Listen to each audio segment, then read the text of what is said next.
Are you a forward thinker? Then you need an HR and finance platform that thinks like you do. Workday is the AI platform that helps propel your organization, your workforce, and your industry into the future. Workday, moving business forever forward. Faraday presenta Ojos con Alergia y Picazón contra el jardinero. Y el ganador es Faraday Extra Fuerte. Para aliviar la picazón de los ojos por alergia, actúa más rápido y supera a Claritin y Flonase aún a las 24 horas. Faraday, adelante.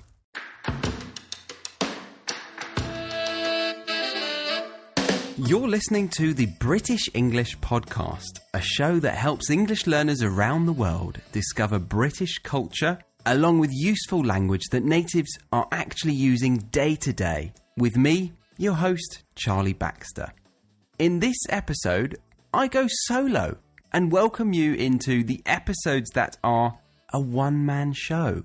Just me, myself, and Irene. I've called my microphone Irene, and if I'm referencing a movie there, if you didn't know, it was one that Jim Carrey was in around the year 2000. Me, myself, and Irene. It was a comedy, but yeah. Anyway, so I've actually found a lot of joy in planning this episode, researching some things, and actually taking some time to think a bit more about British culture and the English language. So, yeah, it should be good. We'll see. So sit back and enjoy while I take you into my mind in hope of helping your language acquisition and your cultural awareness, because the Brits are often rather confusing humans, especially for the likes of Russians or Germans, or in fact any culture that is more pragmatic than the UK or Brits, meaning more focused on dealing with things sensibly and realistically. So, in this episode, I go into one of the most important places of culture in the UK, in my opinion, and others. I wonder if you can guess where I'm talking about. We shall see. Okay, so on with the show.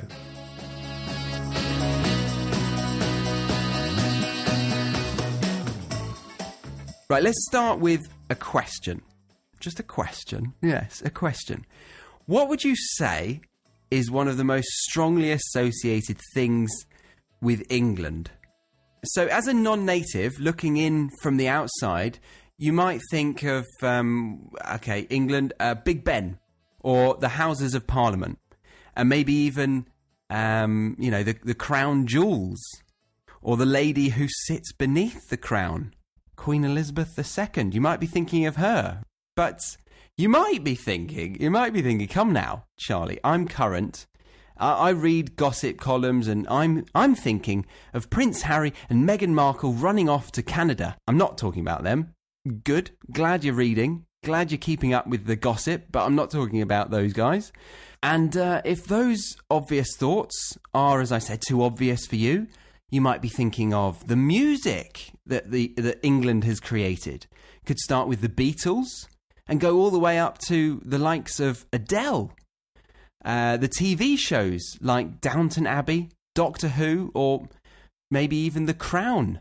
But no, I'm not talking about them. Nor am I talking about the James Bond films, the Harry Potter franchise, the sports such as football, cricket, or tennis. I mean, the list really could go on. And if you stick around, I might actually just do an episode on all of these and more. But to begin with, I'd like to start at a place that is an everyday occurrence for some, if not many. I'd say maybe most. No, but some. I don't know. It's hard to say. Anyway, it's all within a building, not just one building. It would be packed if it was just one building. Oh, God, it would be heaving. Heaving, that's a good word, yes. So it means very, very full or busy with people. The bar was absolutely heaving. Now, I've given you a clue there. I said a bar, okay? So, yeah, not just one. These are buildings all across England. And, yeah, I could definitely say the UK here. In fact, every country or culture has a special environment to socialise and consume a beverage of some kind, whether it be alcoholic or caffeinated or just simply hot and smelly. But today, in this episode of the British English Podcast, I'm going to be talking about the pub. The pub. Yeah, the British pub. And why? Why am I focusing on the pub? Good question. I like that you're asking that kind of question. Well, I think it's really important for non-natives because you'll be very likely experiencing a pub if you come to England. If you come on a trip, a very short trip, you should probably go to a pub. And if you're coming to stay for a longer period of time, you'll be going to the pub a lot. And there's no guidelines to how we interact in the pub. And there's so many little cultural behaviours packed into these tiny buildings scattered across the whole of England or the UK. So I think it's really important to understand these behaviours, because it's very obvious when I take non-natives into a pub that they don't know the traditions, they don't know the cultural norms, and so they end up feeling uncomfortable. And I don't want you to feel uncomfortable. So here are some cultural aspects of the pub that I think are incredibly useful for English learners who are about to travel to the UK, or you're already in this drunken aisle and maybe you are finding it a bit uncomfortable, or you're just interested. So let's get into it. This episode is brought to you by Prime Video. In the small town of Holland, Michigan, nothing is ever what it seems. Behind the tulip festivals and pretty houses lay dark secrets that threaten to tear a marriage apart. Nicole Kidman stars in this darkly twisted thriller about a wife and mother whose quest to uncover her husband's secrets may get her more than she bargained for. Holland, streaming on Prime Video March 27th. Can you feel it in the air? That sudden shift of mood? It's the perfect time to shed the winter blues and experience the revitalizing qualities of driving a Lincoln. It starts with the Lincoln Spring Sales Event. So step outside and visit your local Lincoln retailer or Lincoln.com for some seriously mood-enhancing offers on current and past Lincoln models. Your transformation awaits. Learn more at Lincoln.com. So I want to stress that loads of people go here. Apparently, more than 3/4 of the adult population go to pubs, and over a third are regulars. A regular is somebody who goes regularly, and they visit the pub probably at least once a week. So a third of Englishmen are going to the pub once a week. That's a lot. That's a lot. And yeah, I highly recommend visiting a pub to get to know a bit more about the English. It's free to enter. You don't have to pay anything to get in, usually. Very unlikely, unless there's maybe a gig going on. But yeah, so it's compared to going into a theme park or Madame Tussauds wax museum. Yeah, it's a lot cheaper. And you'll actually, if I take the analogy further, you'll actually get people talking back to you if you go up to them. Yeah, so I reckon you should spend some time in a pub to get to know an Englishman. Now, I want to say that they would definitely talk back to you if you're at the bar, which is an excellent segue onto the first point, because pubs very rarely include table service. I would say it's almost unheard of. And there are, I suppose, some gastropubs that you will sit down in. But a gastropub is the word for a pub that is more focused on a restaurant. So it's got a restaurant and a bar in the same building. That's called a gastropub. So you'll be told to sit down and they'll hand you a food menu and say, "What you having, darling?" But a pub, generally speaking, is self-service at the bar. So tip number 1, don't wait for somebody to sit you down, and certainly don't expect anyone to be asking if they can take your coat for you. If they do, they are more likely going to do a runner with it. To do a runner is to steal something and then run away, to leave the area very quickly. To do a runner. they would do a runner with your coat. Okay, so don't let anybody do a runner with your coat. So get in and head to the bar with your coat on, and don't be that tourist who sits down for 45 minutes before realising that no one is coming to take your order. This did, according to the anthropologist Kate Fox, actually happen to a group of Italians. 45 minutes, that's crazy. And apparently also a French couple she witnessed storm out of the pub, complaining loudly about the English, saying, what rubbish service. But they didn't even know that there was no service. There was no service to be complaining about. So yes, and I just said stormed out. They stormed out, a great word, meaning to leave a place, showing that you're upset, to storm out. If you say something rude to your partner, they might storm out of the room. Oh dear, you're in trouble now. So yes, don't be that tourist sitting down waiting for service. Go straight to the bar. And now you're at the bar, this is where you might encounter some real English, as you've got the bartender, who in this current day is still often British, maybe not English, but British. And yes, okay, they might not be from the UK if you're in the likes of London or Birmingham or Manchester or the big cities. The further out of the cities you'll go, the more likely that they will be British or English. So the bartender is there for you to talk to, but also the locals that linger at the bar. Linger meaning to stay around somewhere. So to linger is another good word. It means to stay around for a while, to take a long time to leave or disappear. So people would linger at the bar. Often locals would linger at the bar. And here's an interesting thought on culture, on our culture. Brits like privacy and order, very much so.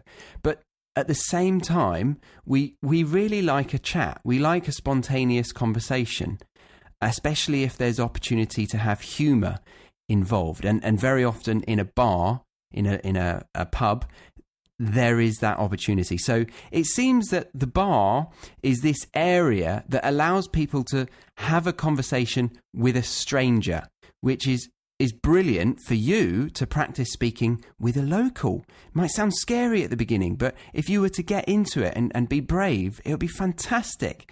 So you could be a lingerer at the bar and you could end up talking very much so with these locals. God, that'd be great. That'd be great. Yeah, get yourself a pint and stay at the bar, because this is culturally acceptable behaviour to start talking to strangers around the bar. Now, I would say that generally speaking, the folk at the bar are going to interact with you differently than those, say, sat at a table.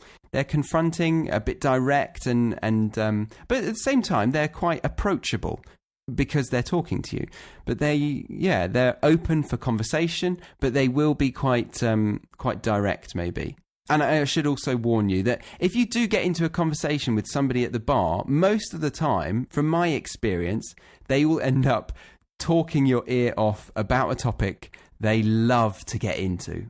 Talking your ear off is meaning to talk at you a huge amount, to the point where you don't want it. And this could be about football, it could be about politics currently, or just current affairs, or something that you just can't relate to in any way. But don't worry, you're not alone as a non-natives, because I and many other locals are very aware of these people that linger or are lurking. You could also say lurking at the bar, who are waiting for a conversation partner. And most of the time, you would steer clear of them. Steer clear. You would stay away from. Imagine steering your car with a steering wheel. You steer clear of them. And you do that by like the normal things, like evading eye contact, and you just make a beeline for the barman. So you ignore the surroundings, you just focus on the barman. I said making a beeline for somebody or something. It means kind of going straight towards. You're very focused. You make a beeline for something. I was bursting for the toilet, so I made a beeline for the toilet. So if you don't want an earful from them for the next 15 minutes of wasted time that you could be having with your friends if you're going in a group, then be careful of the locals at the bar. But if you are up for it, get stuck in, get involved. It's a great opportunity for you to speak and meet a Brit or an Englishman. So if you wanted a private chat with a friend, I would suggest heading to a table far away from the bar, or the pool table, or the dartboard. In fact, these areas are also a bit like the bar. It's like, oh, I'm up for a conversation with a stranger because I'm near this thing. Yeah, so stay away from the pool table, the bar, or a social activity like the dartboard even, if you want a private conversation. But as I said, if you want to get involved, then do the opposite. So you've chosen whether to interact with the lingerer at the bar or to beeline for the barman. Now, let's talk about queuing, because this is quite a really strange thing. In England, you probably know that we absolutely love to queue for anything. And I read in this book that if an Englishman pays attention to actually what they're doing when they're going towards a potential area that they could queue, if there's no one in sight, if there's no person waiting for what you're waiting for, we end up creating a queue out of no one or nothing. We just stand pretending like we're in a queue, and we're the first person in the queue. So like at a bus stop, we wouldn't just stay roughly around the area of the bus stop. We would put ourselves right next to the bus sign and turn towards the way that the bus is coming, and we would pretend that we're the beginning person of a queue so that the second person can come and queue next to them. And there's many places. Post offices are another place that we love to queue. But in a pub, it seems like there's no queue. And so many non-natives that I've gone to the pub with get lost in this situation. They don't really know whether they can just go up to the bar or whether they just have to wait and be taken up to the bar. Is really confusing for some. So it seems like there's no queue, but there actually is. There really is a queue. And if you jump that queue, meaning if you try to go ahead of your turn, people will not like that. They will really, really understand that you've broken a cultural behaviour and that is disrespectful. So it's something that I want to point out to you to avoid. And it's really simple. Like if you just look at it, you kind of acknowledge who's at the bar before me, and then who's come after me, and you're in the queue. You're there, and the way to get served is quite complicated. It's simple for anyone who's been brought up in this environment, and maybe your culture has these little quirks, but I would say that it's slightly different in the UK. Okay, so to get the attention of a barman, it's really, really easy to be rude as a non-native or as a non-local. You might disrespect them, and I don't want you to do that. So when you go in there, think about not doing obvious things. I think that's a general rule. And again, it could apply to what you have the equivalent of in your country. Empower. Claire is practicing her breathing for her upcoming yoga retreat in Bali. Has she ever done yoga before? No. But Claire worked with Empower on her savings and investment strategy. She got good at money, so she can be a little bad. Empower. Invest well, live a little. Join our 19 million customers today at empower.com. Past performance is not indicative of future returns. Investing involves risk. You may lose money. Advisory services are provided for a fee by Empower Advisor Group, LLC, EAG, a registered investment advisor with the Securities and Exchange Commission. Om Namaste. Today, the beverage aisle looks a lot different than it used to. America's beverage companies are working together. We're delivering the options everyone wants. In fact, nearly 60% of beverages Americans buy have zero sugar. You'll find more variety than ever, including more of your favorites, now available with zero sugar. You'll also find more sizes and clear calorie information on the front of every can, bottle, and pack. We know when it comes to finding balance, the more choices, the better. But you wouldn't really use your voice either, which is strange. You don't speak when you go up to the bar to get their attention. If they have their back turned to you, or if they're doing something, if you were to say, "Can I get served, please?" or even in a nice tone, "Can I order something?" that is actually a bit rude. It's really strange to admit that. I wouldn't feel comfortable. Well, if I did, I would know that the people that I'm with feel uncomfortable. They're like, "Oh, Charlie was just a bit of a dick to the barman then. He said, 'Can I get served?'" So there's not really any speaking. It seems crazy because, you know, they're a business. They want your money. You want to give them your money, but then you can't tell them that. And you certainly can't shout. But I think that's... no, actually, maybe in some cultures, shouting's fine. Yeah, some cultures are very loud and passionate. Maybe shouting's fine. So definitely don't shout.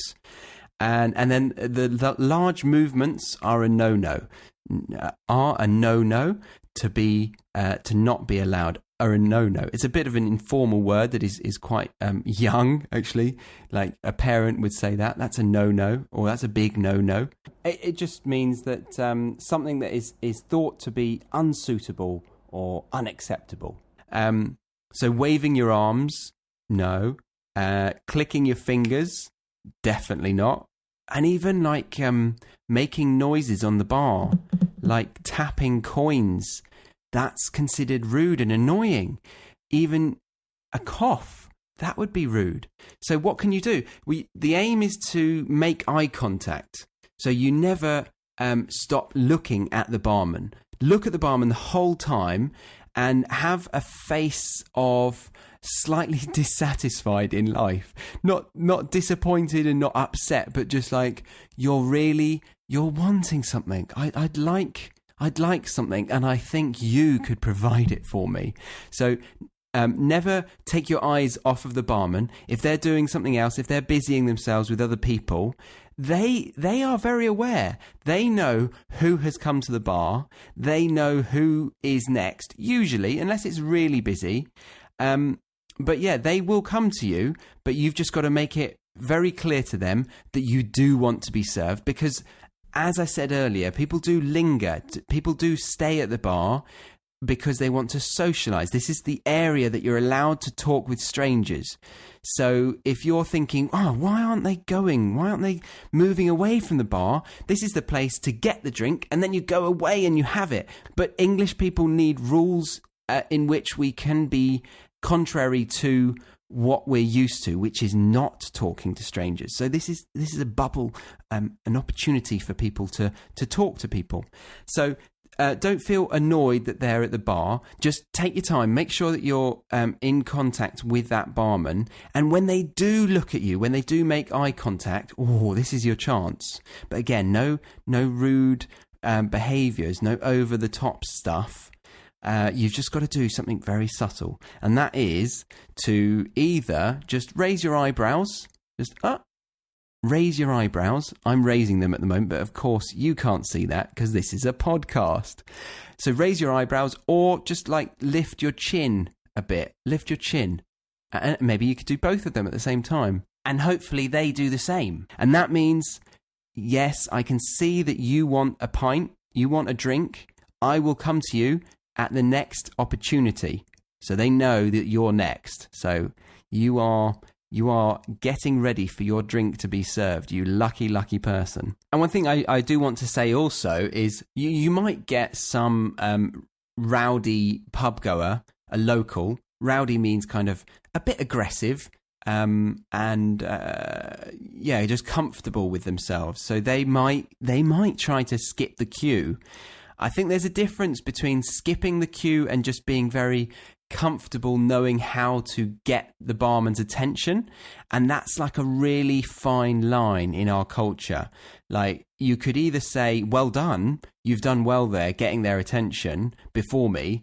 Or if they've gone a bit too far, they've stepped out of that and they know that they've jumped the queue, then everyone around them thinks, you're a dickhead. You're scum. So, yeah, there's a fine line. Just be aware that there are those people, and you can either compete with them and, you know, try to make that eye contact with the barman, or just be patient and know that the barman will serve you, but you've got to make that eye contact. And another tip is to have your empty pint glass or empty glass of whatever you had before, if this is your second round.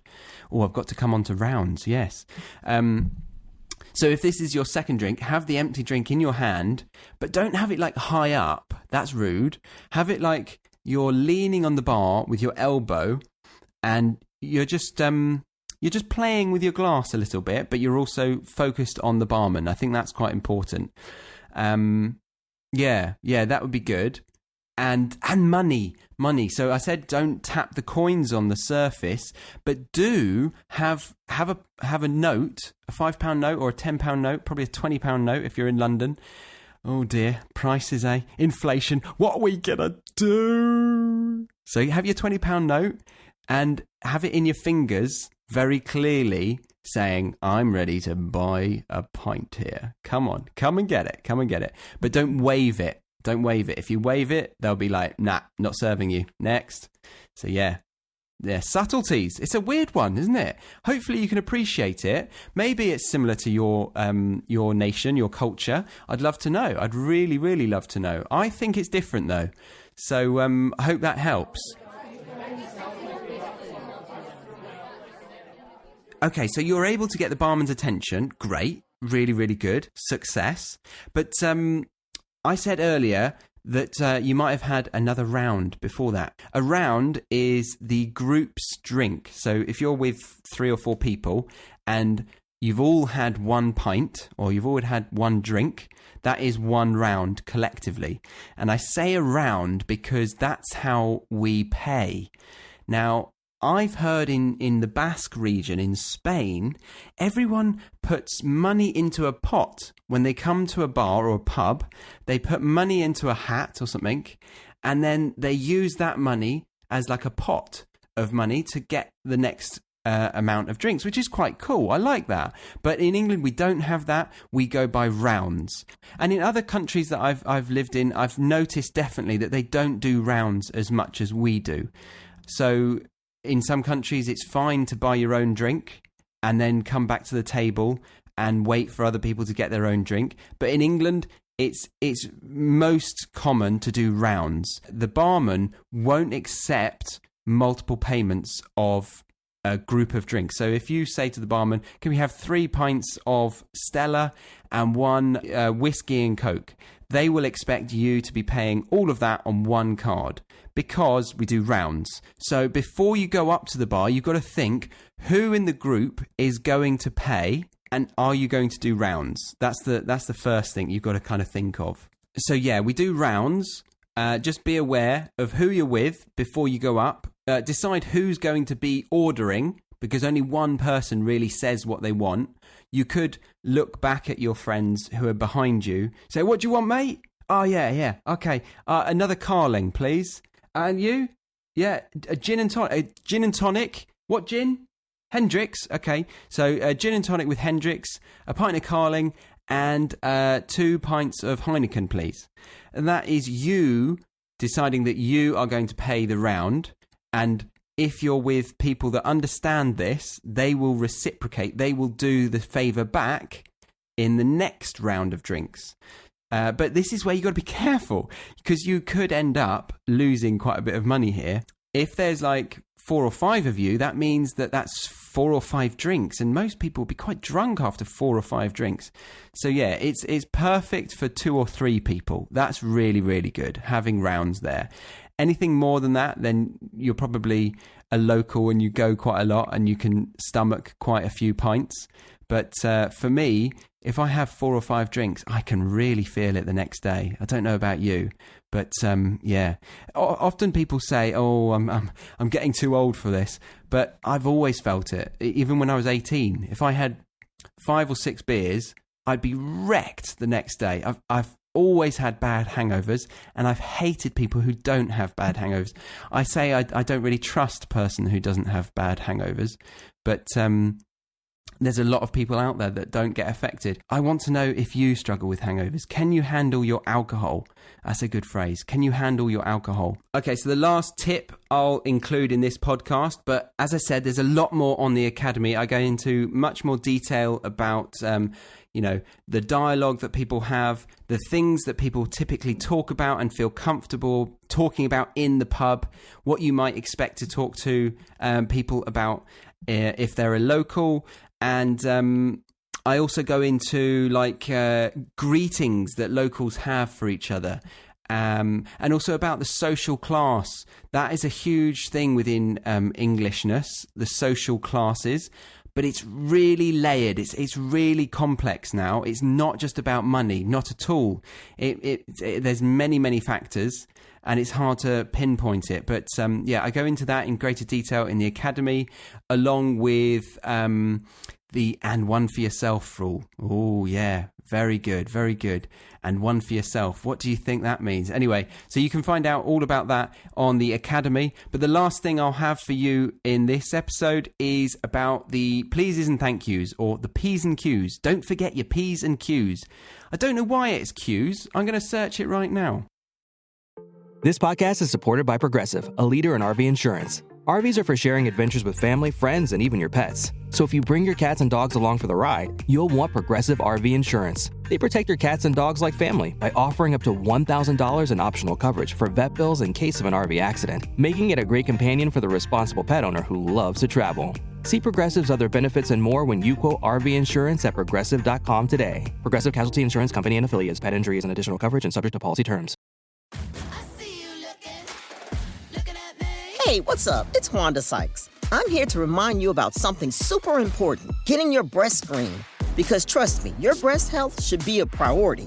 Early detection for breast cancer can change the game, which is why you should visit YourAttentionPlease.com to learn more. And do me a favor, if you've already had a breast cancer screening, remind your friends and family to visit YourAttentionPlease.com too. We gotta look out for our girls.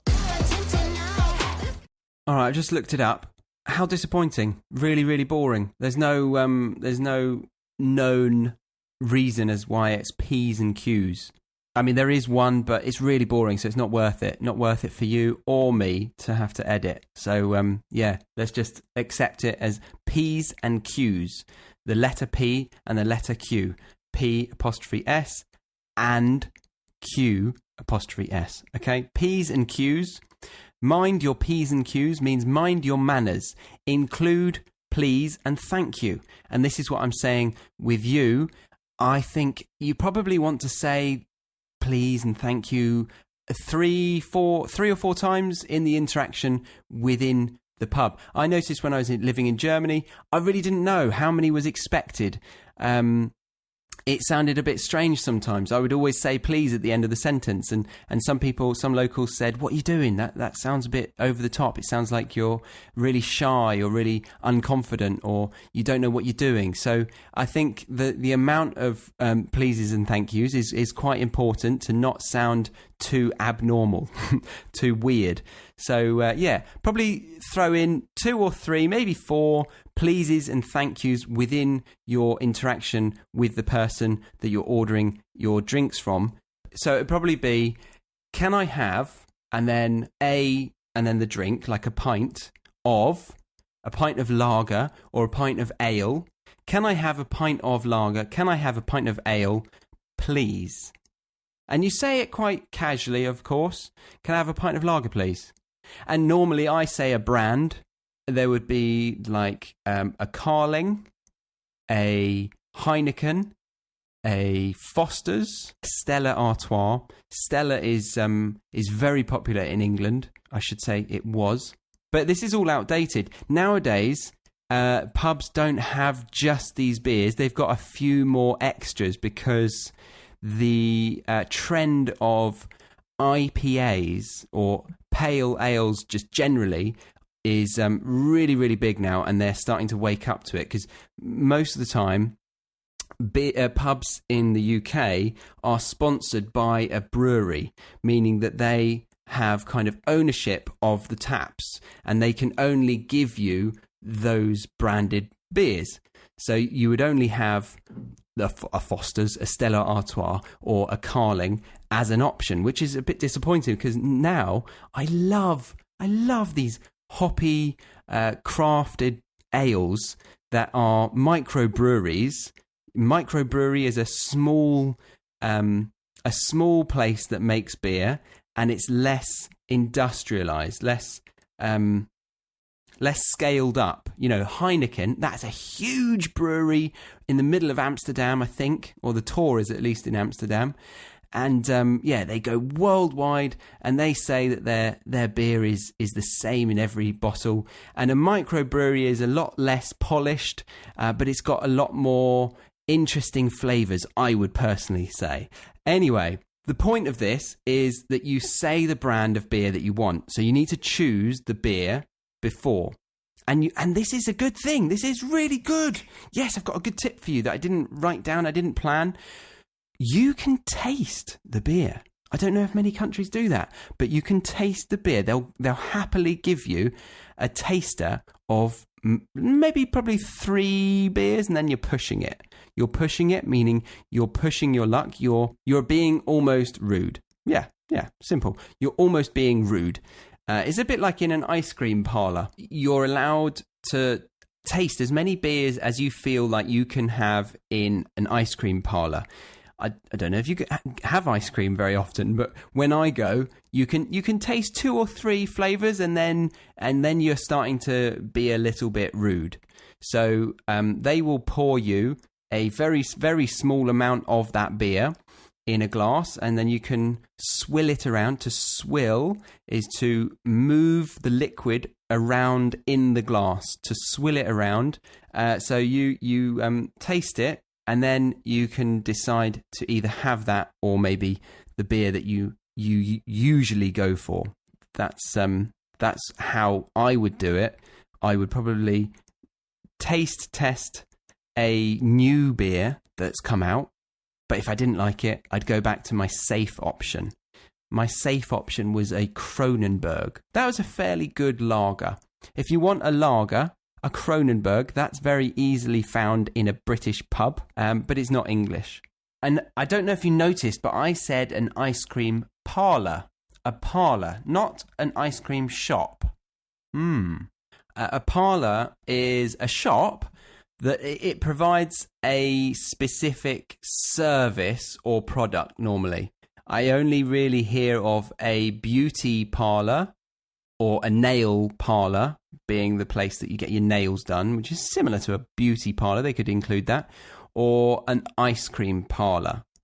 Yeah, I don't know many more. You could probably play around with the word parlour, but generally speaking, it's when a shop sells a particular service or product. They can have the word parlour after them. So going back to the dialogue with the barman, you might say, please can I have a pint of branded beer, a pint of Kronenberg, and then you would either say please at the beginning or at the end. And you could shorten it. I'll have a pint of Kronenberg, please. I'll have a pint of Kronenberg. Bit rude. Always include a please. And then they'll pour it. They'll put it down next to you. Then you've got to say, cheers, or thank you. Cheers is probably more colloquial. So you say cheers for them pouring a pint. Then they will say, that's £5.50, mate. And I would say there, kind of like not like a happy face, because no one likes to pay that amount these days. You kind of say a word that suggests that you're willing to pay that amount. Like, yeah, cool, all right, as you're handing them the money. And then you say once more, nice one, thanks or cheers. as you pick up the glass and you leave. So it's almost 3 to 4 rounds of pleases and thank yous, or P's and Q's. So there is my final tip of the episode. But as I said, there's plenty more material for you to go through in the Academy, and that is all accessible through the BritishEnglishPodcast.com. Hope you enjoyed this podcast all about English pubs and cultural behaviours. See you again soon on the British English Podcast. My name's Charlie. Bye.